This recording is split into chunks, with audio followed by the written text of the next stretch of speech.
u bilan do'stlar, bugungi mehmonimiz Zahro, maktabimiz o'quvchisi. U bilan maktab, hayot va har bir inson uchun qiziqarli bo'lgan narsalar haqida gaplashamiz. Tayyormisiz Zahro? Albatta. O'zingizni qanday inson deb bilasiz? Masalan, xarakter yoki O'zi qanday inson? Yaxshimisiz, yomonmisiz? yaxshi ham deyolmayman, yomon ham deyolmayman. O'rtada odamman. Ba'zida xarakter kelib qolsa yomon tarafga tortib ketaman, kayfiyatim yaxshi bo'lsa yaxshi tarafga tortib ketaman. Men olib qaraganda hamma bilan yaxshi chiqishaman. Bundoqman. O'zim zeriktirib qo'ymayman.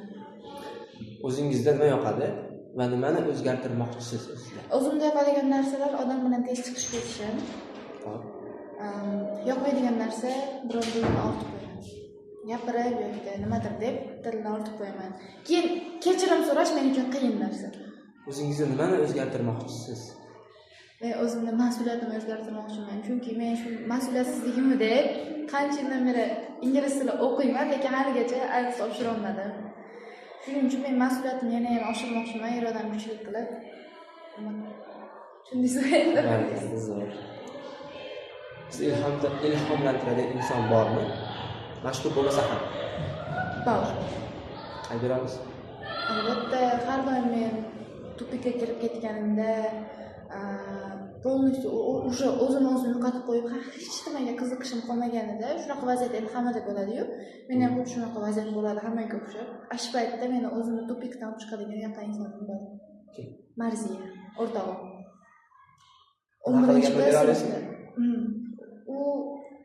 U вообще tengsiz qiz, qandaydir bilmayman. 2 yil buyog'i tanishdik, lekin men uchun oilam qanaqa xuddi shunaqa qadrli qiz men uchun. Men u qizdan-da qadrli inson yo'q-da.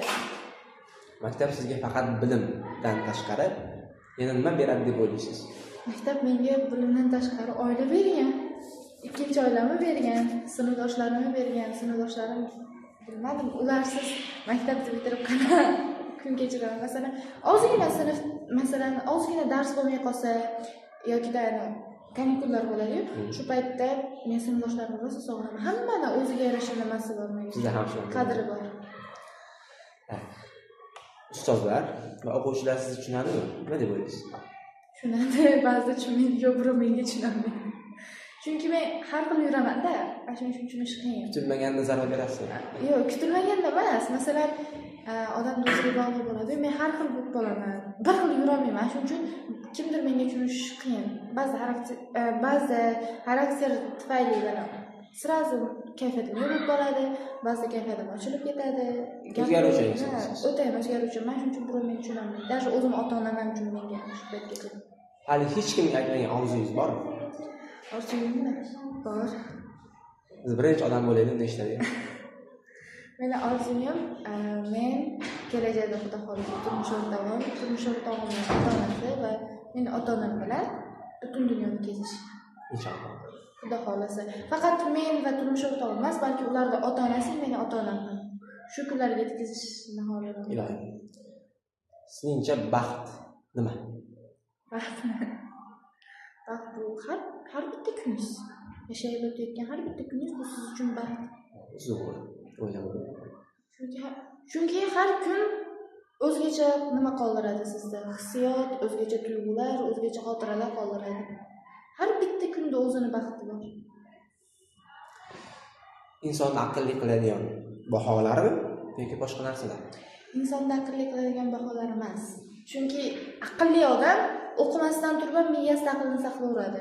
Masalan, biz bunday odamni ko'rib turib, o'qishiga qarab, baho olishiga qarab, muaqilli emas deya olmaymiz.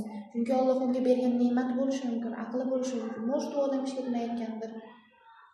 Shuning uchun bahoda emas aql, o'zini nimasida, iqtidorini qaysi tarafdan ko'ra bilishdi. Hammasi og'ir bo'lgan paytlari bo'lganmi? Hozirgacha. Keyin nima sizga kuch beradi shu holatda? Menga hozirgacha shunaqa bo'lib kelyapti, 10 oydan beri. Deyarli 10 oydan beri shunaqa bo'lib kelyapti. U ertalab kechqurun qanday uyquga ketib, ertalab qanday turganimni bilmayman. Shu paytda menga nima kuch beradi?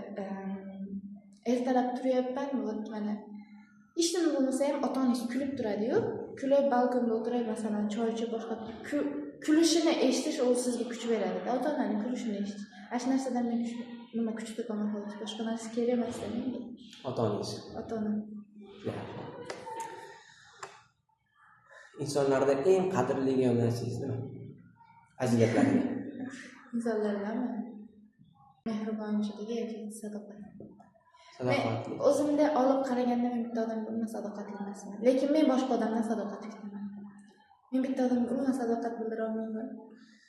Juda yaxshi. Hozir siz eshitayotganlarga nima demoqchisiz? Men eshitganlarga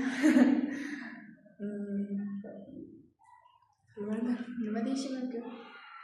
Maslahatimmi yo Hozir maslahat. Nima demoqchisiz qolgan siz? Uyingizdan chiqsa bo'ldi. bitta narsaga kirishdimi, masalan, qaysidir fanda o'qishga yoki boshqa qilishga 11-sinf bo'lishdan oldin o'qishga tayyorgarligini ko'rib, aniq sohasini topsin. Chunki 11-sinf bo'lgandan keyin, mana o'sha yosh kattalashgandan keyin hayot yana ham sizga qiyinroq bo'lib ketadi. Ikkinchi paytda bir paytda o'zi o'qishga kiraman, mo'ni o'qiyman debsa, qiynalib qoladi.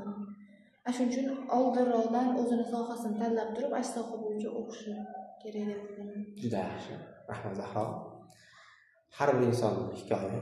Men sizlarni eshitishni davom etaman. Sizlardan Fayzulloh edi. Hammaga xayr.